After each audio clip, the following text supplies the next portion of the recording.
আজকে আমি আপনাদের কাছে একটা দুর্দান্ত স্বাদের রেসিপি শেয়ার করব বলে আপনাদের কাছে চলে এলাম। রেসিপিটা যদি আপনাদের ভালো লেগে থাকে তাহলে অবশ্যই স্কিপ না করে প্রথম থেকে শেষ পর্যন্ত কিন্তু দেখার অনুরোধ রইল। আমি আজকে বানিয়ে দেখাবো ডালের বড়া ঝোলের রেসিপি। এই রেসিপিটা খেতে এতটাই সুন্দর হয়, সত্যিকারে দুপুরে যদি গরম ভাতের সঙ্গে থাকে তাহলে মাছ মাংসের বাটি থাকলেও সেটাকে কিন্তু সরিয়ে দিয়ে এটাই সবাই কিন্তু খেতে পছন্দ করবে। আমি আজকে এই রেসিপিটা খুবই সহজ পদ্ধতিতে আপনাদের বানিয়ে দেখাবো, আর খুবই একটা টেস্টি এই রেসিপি। তবে আমার এই রেসিপিটা যদি আপনাদের ভালো লেগে থাকে তাহলে অবশ্যই লাইক, শেয়ার, কমেন্ট এবং সাবস্ক্রাইব করে আমার পাশে থাকে। আর বন্ধু বান্ধবদের সঙ্গে কিন্তু শেয়ার করতে একদমই ভুলবেন না। তবে চলুন বেশি কথা না বাড়িয়ে রেসিপিটা শুরু করা যাক। এই রান্নাটার জন্য দেখুন এখানে আমি মসুরের ডাল ভিজিয়ে রেখেছিলাম প্রায় আধা ঘন্টার মতো। ডালটা সুন্দরভাবে ভিজে গেছে, আর ডালটাকে আমি বারবার ধুয়ে জল পাল্টেই ভিজিয়ে রেখেছিলাম, সুন্দরভাবে কিন্তু ভিজে গেছে। আমি আজকে যে ডাল বড়া ঝোলের রেসিপিটা বানাবো তার জন্য আমি এখানে মসুর ডাল নিয়েছি। আপনারা কিন্তু আপনাদের পছন্দ মতো যে কোনো ডাল দিয়ে এটা বানাতে পারবেন। আর তার সঙ্গে আমি এখানে সবজিগুলো সুন্দরভাবে কেটে নিয়েছি। ডাল থেকে আমি জলটাকে ঝরিয়ে নিয়েছি। এবার আমি ডালটাকে বেটে নেব, মিক্সারে জারের মধ্যে দিয়ে বেটে নেব।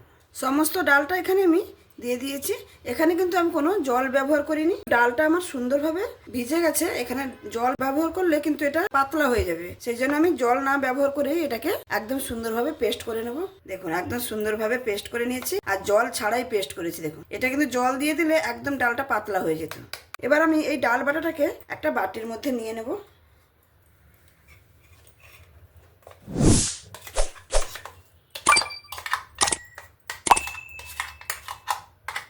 সমস্ত ডাল বাটাটা আমি বাটির মধ্যে নিয়ে নিয়েছি।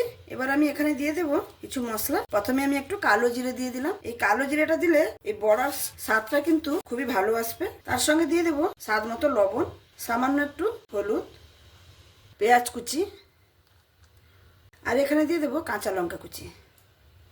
কাঁচা লঙ্কা কুচিটা আপনারা পছন্দ মতন দেবেন। যদি ঝাল খেতে পছন্দ করেন তাহলে একটু দিয়ে দেবেন, দেখবেন খেতে খুব ভালো লাগবে। দেখুন আমি সব কিছু দিয়ে ডালের মিশ্রণটাকে ভালো করে মাখিয়ে নিচ্ছি। সুন্দরভাবে মাখানো হয়ে গেল। এটাকে আবার 10 মিনিটের জন্য একটু সাইডে রেখে দেবো। এবার আমি এখানে একটা মশলা করে নেব। মশলার জন্য ওই মিক্সারে জারটাই নিয়েছি। আমি যে ডাল বেটেছিলাম এটা কিন্তু ধুইনি। হাফ চামচের মতন আমি জিরে দিয়েছি, গোটা জিরে। আর এখানে দিয়ে দেবো পেঁয়াজ কুচি। একটা বড় সাইজের পেঁয়াজকে আমি চিয়ে নিয়েছি। আর তার সঙ্গে দিয়ে দেবো টমেটো, আর দেখুন সামান্য একটু নারকেল দিয়ে আমি এই মশলাটাকে একটু সামান্য জল দিয়ে ভালোভাবে মিহি পেস্ট করে নেব। দেখুন মশলাটা সুন্দরভাবে পেস্ট করে নিয়েছি। আর এখানে আমি আদা রসুনটা ব্যবহার করে নিই। আমার আদা রসুনটা আগে থেকে বাটা আছে, সেই জন্য আমি এখানে আদা রসুনটা দিলাম না। আপনারা এখানে আদা রসুনটাও দিয়ে দেবেন, একসঙ্গে পেস্টটা কিন্তু করে নিতে পারেন। এখানে আমার রান্নার জন্য দেখুন আমি সমস্ত কিছু রেডি করে নিয়েছি। এবার আমি রান্নার কাছে চলে যাব। আমি একটা কড়াই বসিয়ে নিয়েছি। কড়াইতে তেল দিয়ে দেব। তেলটাকে কড়াইয়ের চারিদিকে ভালো করে একটু লাগিয়ে নেব। এবার আমি বড়াগুলোকে ভেজে নেব। প্রথমে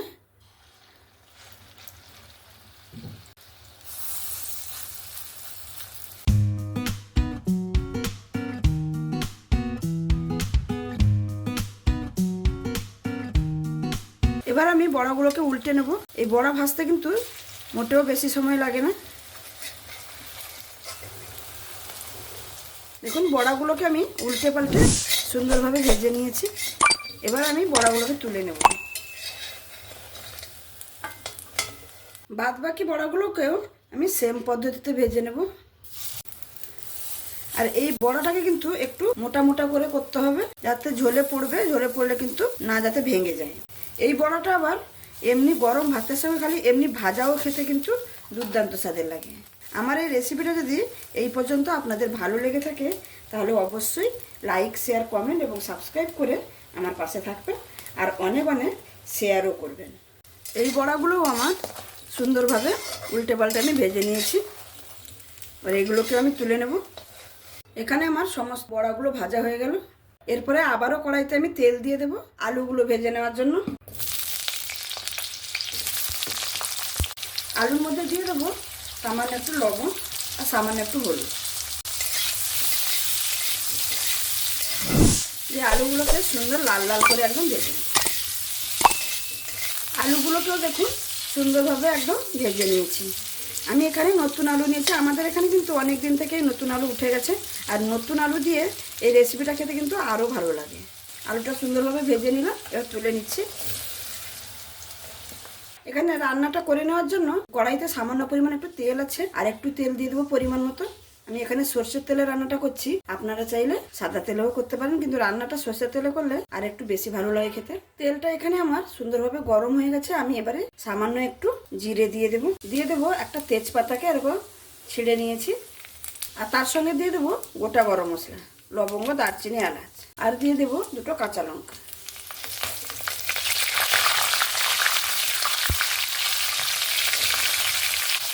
ফোড়নটা এখানে সুন্দরভাবে ভাজা হয়ে গেছে। যখনই ফোড়ন থেকে একটা সুন্দর ভাজার গন্ধ বেরোবে তখনই বুঝে নিতে হবে যে ফোড়নটা একদমই রেডি। এবার আমি এখানে দিয়ে দেবো বেটে রাখা মশলা। এই মশলা দেওয়ার সঙ্গে সঙ্গে আমি একই সঙ্গে দিয়ে দেবো একটু রসুনের পেস্ট আর আদার পেস্ট দিয়ে ভালো করে মশলাটাকে এবার আমি কষিয়ে নেব। বাটা মশলাটা দিয়ে ভালোভাবে কষিয়ে নিয়েছি 5 মিনিটের মতন। দেখুন মশলা থেকে তেল ছাড়তে শুরু করেছে। এবার আমি এখানে কিছু গুঁড়ো মশলা ব্যবহার করব। পরিমাণ মতন লবণ, সামান্য একটু ঝাল লঙ্কার গুঁড়ো, পরিমাণ মতন হলুদ গুঁড়ো, আর দিয়ে দেব কাশ্মীরি লঙ্কার গুঁড়ো তরকারিতে একটু ভালো কালারের জন্য।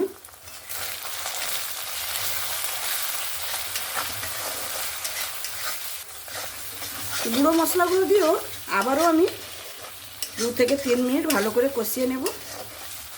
আমি যে মশলাটা বেটেছিলাম সেই মশলা ধোয়া জলটাও এখানে দিয়ে দেব, দিয়ে ভালো করে কষিয়ে নেব। মশলাটা এখানে সুন্দরভাবে কষিয়ে নিয়েছি। আর এই রান্নাটাতে মশলাটা যত সুন্দরভাবে সময় নিয়ে কষাতে পারবেন তত কিন্তু রেসিপির স্বাদটা দ্বিগুণ হবে, খুবই ভালো লাগে খেতে। এখানে আমার সম্পূর্ণ মশলাটা আমি ভালোভাবে কষিয়ে নিয়েছি। এবার আমি এখানে ভেজে রাখা আলুগুলো দিয়ে দেব। আলুগুলো দিয়ে ভালো করে মশলার সঙ্গে মিক্স করে নেব।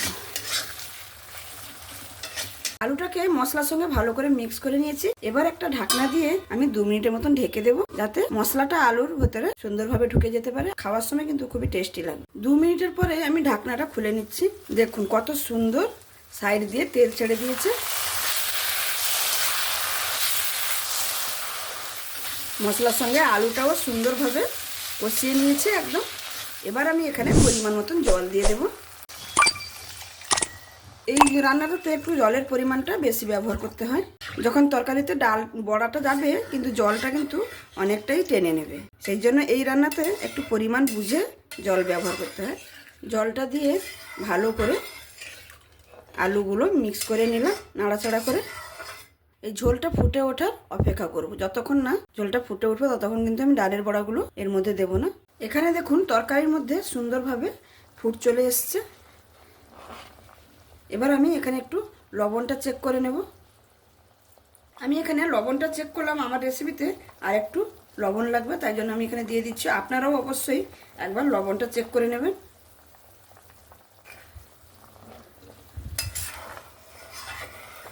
লবণটা দিয়ে আরেকবার নাড়াচাড়া করে দিলাম। এবার আমি আবারও 5 মিনিট ঢাকা দিয়ে দেব, যতক্ষণ না আলুটা সুন্দরভাবে সেদ্ধ হয়ে যায়। 5 মিনিটের পরে আমি ঢাকনাটা খুলে নিচ্ছি।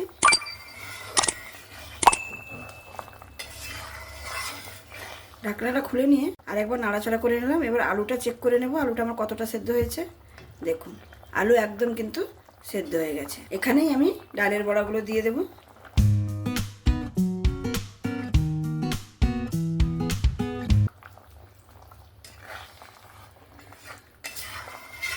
ডালের বড়াগুলো সমস্ত এখানে দিয়ে দিলাম। আবারও আমি 2 মিনিটের মতন ঢাকা দিয়ে দিলাম। 2 মিনিটের পরে আবারও ঢাকনাটা খুলে নিচ্ছি। রান্নাটা এখানে একদমই কমপ্লিট। আলুও সুন্দরভাবে সেদ্ধ হয়ে গেছে।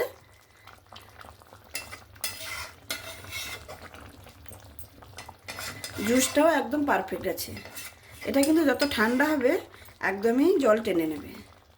রান্নাটা এখানে আমার একদমই কমপ্লিট হয়ে গেল। নামানোর আগে সামান্য একটু গরম মশলার গুঁড়ো দিয়ে দেব। আপনারা চাইলে দিতেও পারেন, নাও দিতে পারেন, যেহেতু আমি ফোড়নে একটু গরম মশলা ব্যবহার করেছিলাম। কিন্তু এই রান্নাটাতে গরম মশলার ফ্লেভারটা কিন্তু খুবই ভালো লাগে। আর দিয়ে দেব সামান্য একটু ধনেপাতা।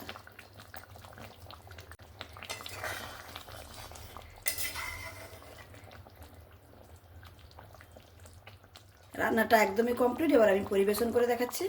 বন্ধুরা, দেখতেই পেলেন আমার এই ডাল বড়া ঝোলের রেসিপিটা। দেখতে দেখুন কতটা অপূর্ব হয়েছে, আর খেতে কিন্তু সত্যিকারেই বলছি অসাধারণ স্বাদের হয়ে থাকে। এই রেসিপিটা যদি দুপুরে গরম ভাতের সঙ্গে থাকে, সত্যি খাওয়াটা কিন্তু একদমই জমে যাবে। আপনারা প্লিজ একবার অন্তত আমার মতন করে বাড়িতে বানিয়ে দেখবেন, তাহলে কিন্তু বুঝতে পারবেন যে রান্নাটা কতটা টেস্টি হয়ে থাকে। তাহলে আমার এই রেসিপিটা যদি আপনাদের ভালো লেগে থাকে, তাহলে অবশ্যই লাইক, শেয়ার, কমেন্ট এবং সাবস্ক্রাইব করে আমার পাশে থাকবেন। আর যে সকল বন্ধুরা অলরেডি সাবস্ক্রাইব করে আমার পাশে আছেন, তাদেরকে অসংখ্য ধন্যবাদ। তাদের অমূল্য সময় দিয়ে আমার ভিডিওগুলো দেখেন। আর যারা এখনো সাবস্ক্রাইব করেননি, নতুন বন্ধুরা ভিডিও দেখছেন অথচ সাবস্ক্রাইব করছেন না, প্লিজ সাবস্ক্রাইব করে পাশে থাকুন। আর সাবস্ক্রাইব করে তুলে নেবেন না বন্ধুরা, খুবই খারাপ লাগে। প্লিজ আমাকে সাপোর্ট করুন, আমার পাশে থাকুন। তাহলে আজকে এখানেই শেষ করছি। আবার দেখা হবে অন্য কোনো দিন অন্য কোনো রেসিপির সঙ্গে। সবাই ভালো থাকবেন, সুস্থ থাকবেন, সাবধানে থাকবেন, আর এরকম সুন্দর সুন্দর রেসিপি বানিয়ে খাবেন। ধন্যবাদ।